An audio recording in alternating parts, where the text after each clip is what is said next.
Boa noite, sejam todos muito bem-vindos a mais uma sexta-feira, tratamento de saúde de nossa casa Cantinho de Jesus.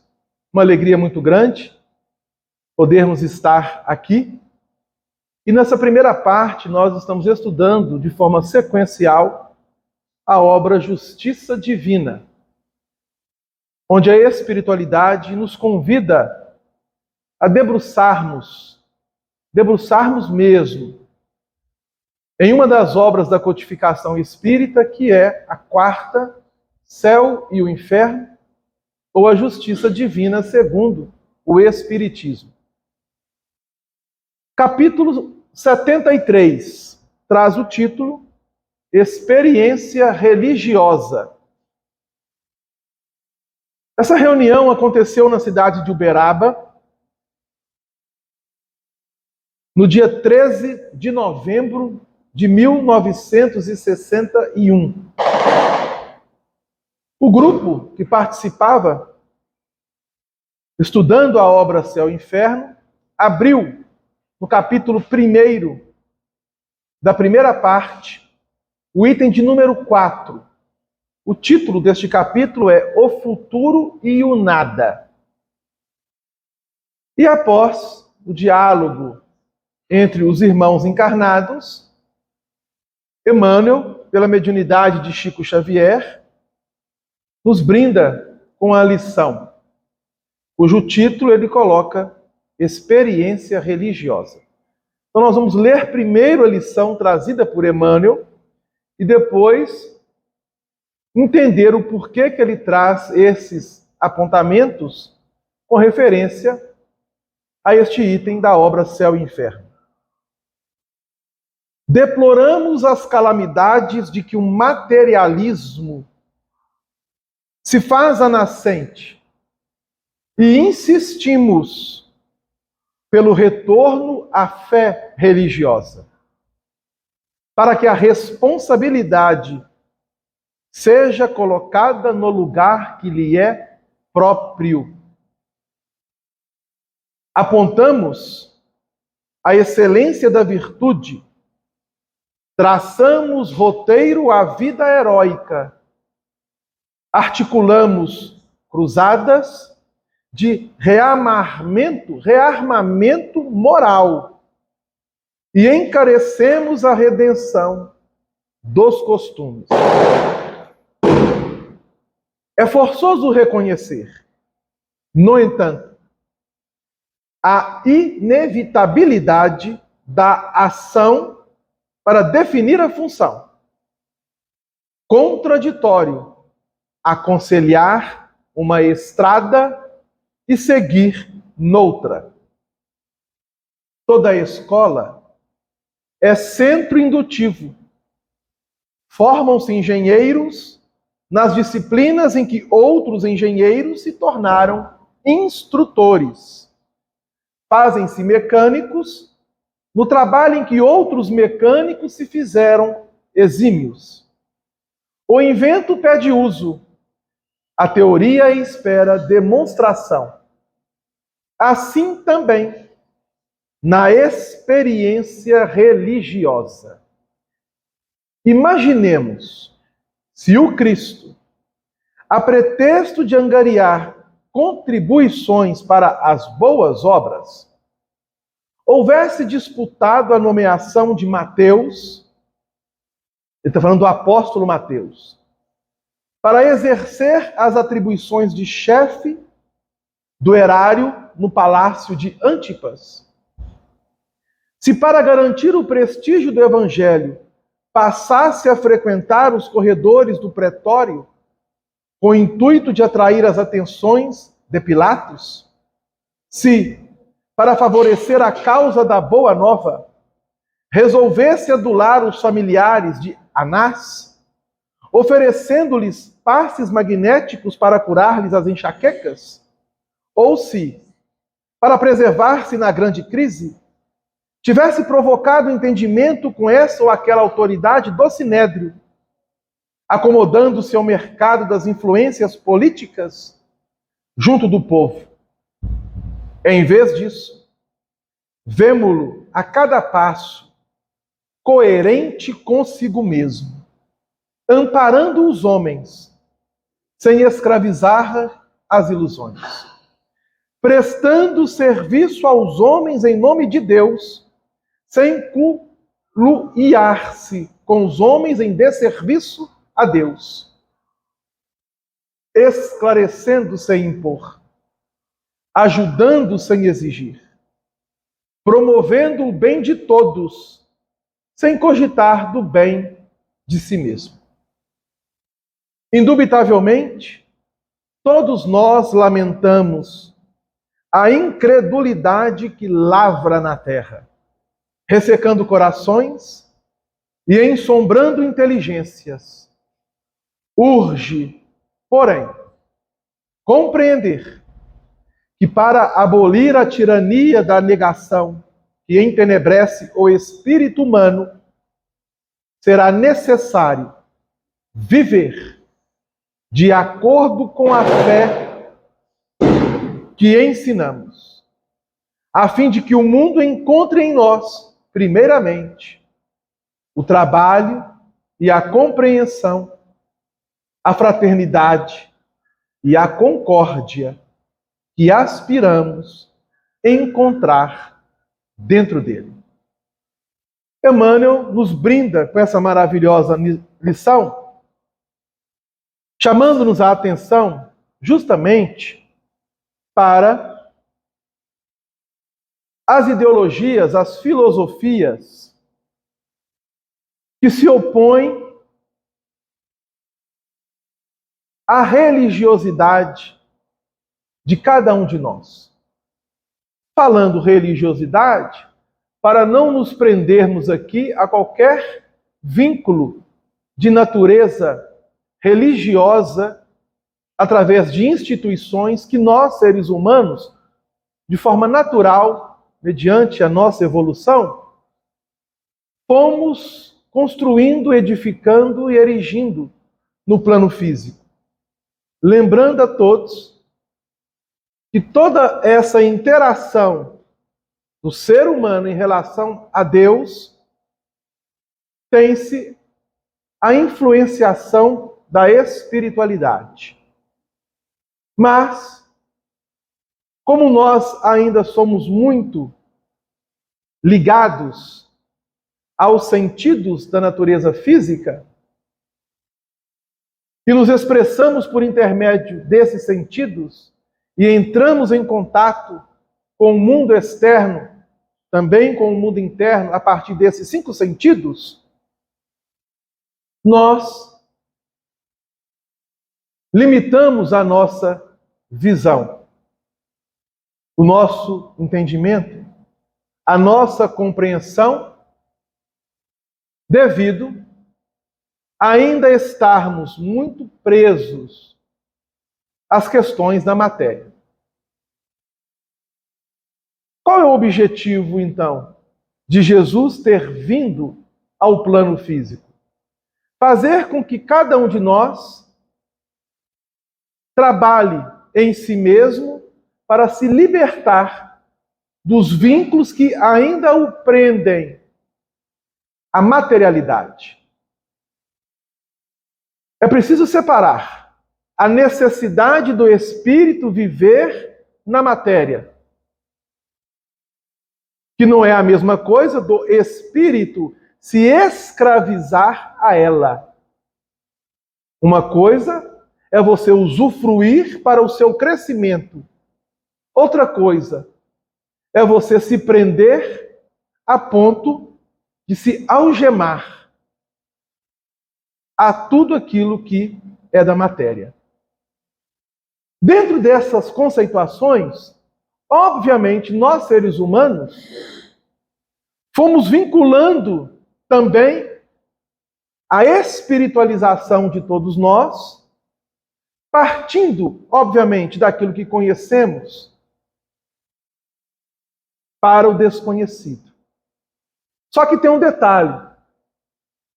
Nós fomos colocando as nossas imperfeições naquilo que é da providência divina. colocando Deus como se ele também agisse para conosco, da mesma forma que nós agimos conosco mesmos e também em relação aos outros, de forma imperfeita. Então Jesus vem e nos ensina a vivermos de uma forma simples e natural. E essa forma de viver precisa estar alinhada com o seu sentimento, com o seu pensamento, naquilo que você traz no campo evolutivo, mediante a sua compreensão, o seu entendimento das leis divinas. Se temos aprendido com o Espiritismo que Jesus é um espírito puro,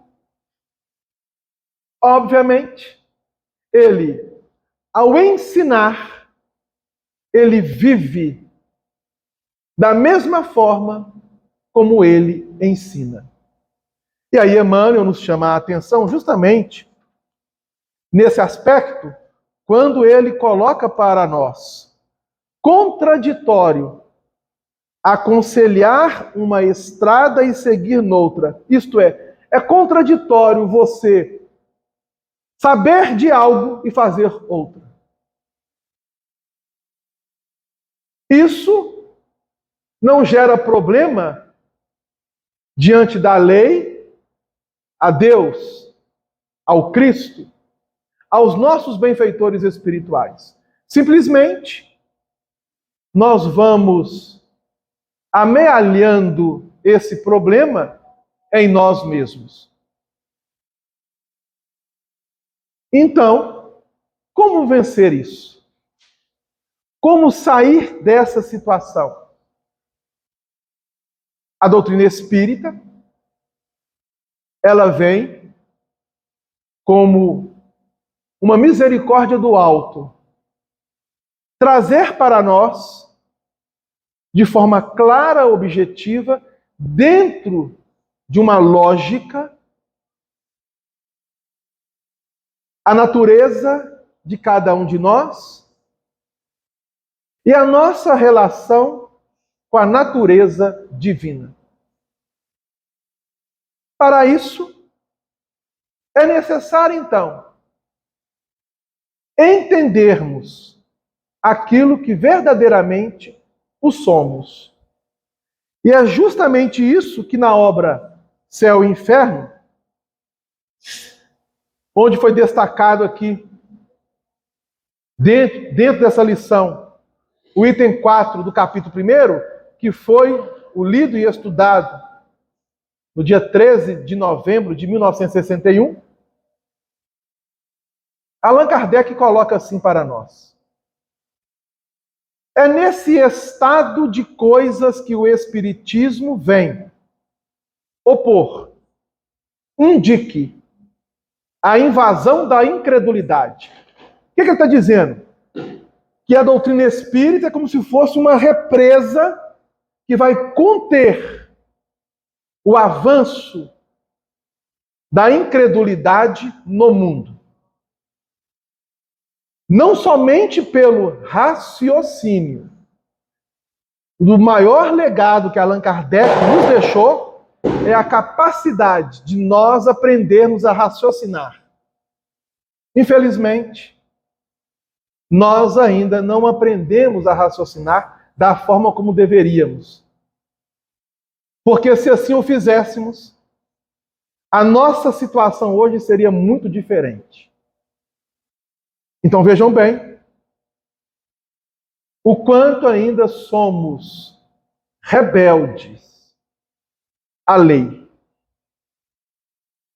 Não somente pela perspectiva de perigo que ela ocasiona, isto é, a falta de raciocinar dentro de um campo de lógica e bom senso, mas pelos fatos materiais,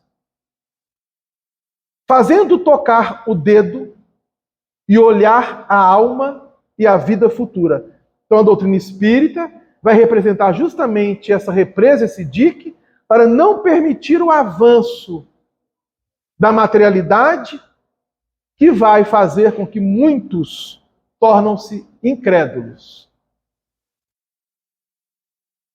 Continua. Cada um é livre, sem dúvida, em sua crença, em crer em alguma coisa ou de não crer em nada. Mas aqueles que procuram fazer prevalecer no espírito das massas, da juventude sobretudo, a negação do futuro, apoiando-se na autoridade do seu saber ou no ascendente da sua posição, semeiam na sociedade os germes da perturbação e da dissolução e incorrem em uma grande responsabilidade. O próprio Cristo, em algumas passagens do próprio Evangelho, coloca a necessidade do escândalo vir e realizar o que tem que ser realizado mediante um planeta de provas e expiações. Mas ao mesmo tempo que ele coloca isso, ele também lamenta por todos aqueles que vão fazer com que esse escândalo venha à tona. Então, como que o Espiritismo pode contribuir para eliminar a incredulidade do ser humano? Como que o Espiritismo pode contribuir para não permitir o avanço, como ele colocou aqui, de filosofias e ideologias que negam a alma, isto é, a imortalidade de cada um de nós, para além do plano físico? Como que o Espiritismo pode contribuir para que o futuro da humanidade, e o nosso também, que fazemos parte da mesma, se modifique, se renove e possa avançar para as leis de amor, de paz e fraternidade de Deus? Kardec faz essa pergunta à espiritualidade. Na terceira parte do Livro dos Espíritos, em uma das leis ali apresentadas pela espiritualidade, através de Kardec, que é nada mais, nada menos de que o desenvolvimento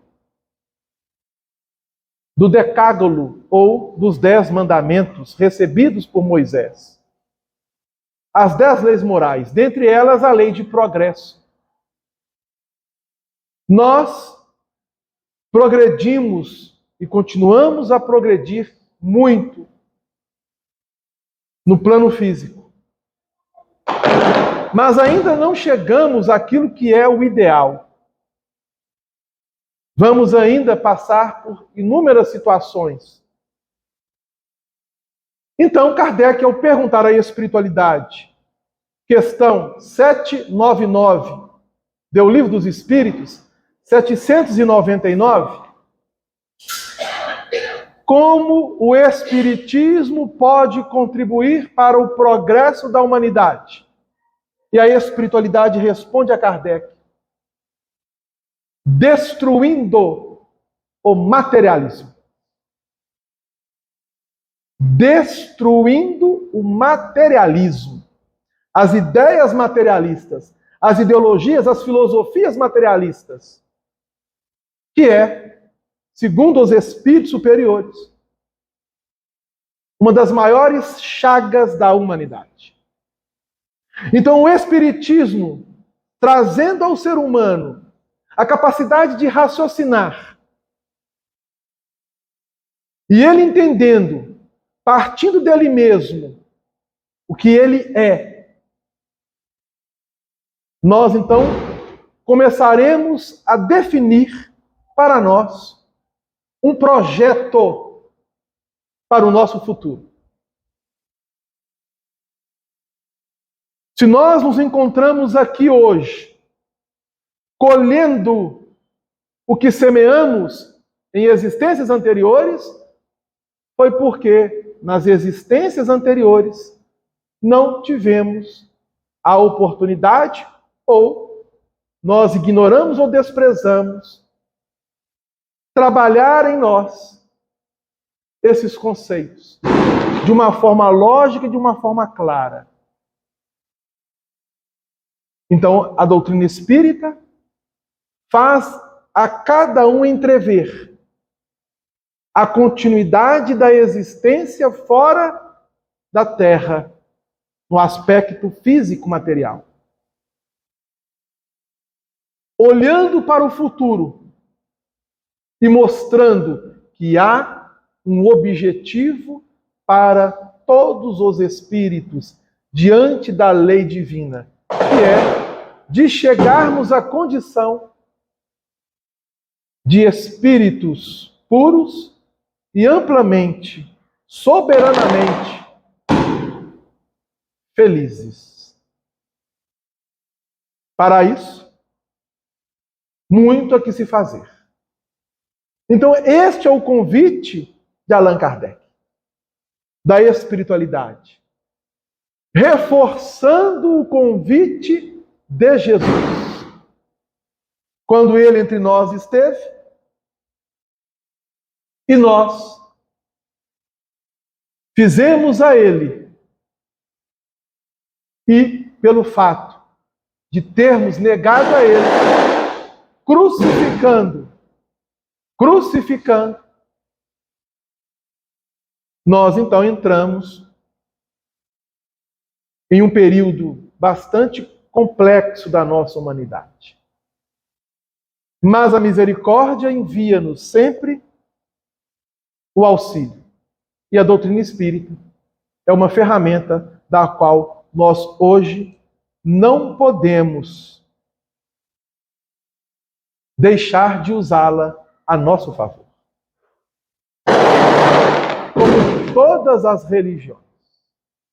Como todas as religiões. Então vamos pensar muito na experiência religiosa de cada um de nós. Se você chegou a uma conceituação, como que você irá promover a sua experiência dentro daquilo que você está aprendendo? É o convite da espiritualidade. Então nós vamos encerrar essa primeira parte agradecendo a Jesus por todas as bênçãos e convidar o Telmo para realizar a segunda parte da reunião com a obra Os Prazeres da Alma, dentro da lição primeira, que é sobre paciência.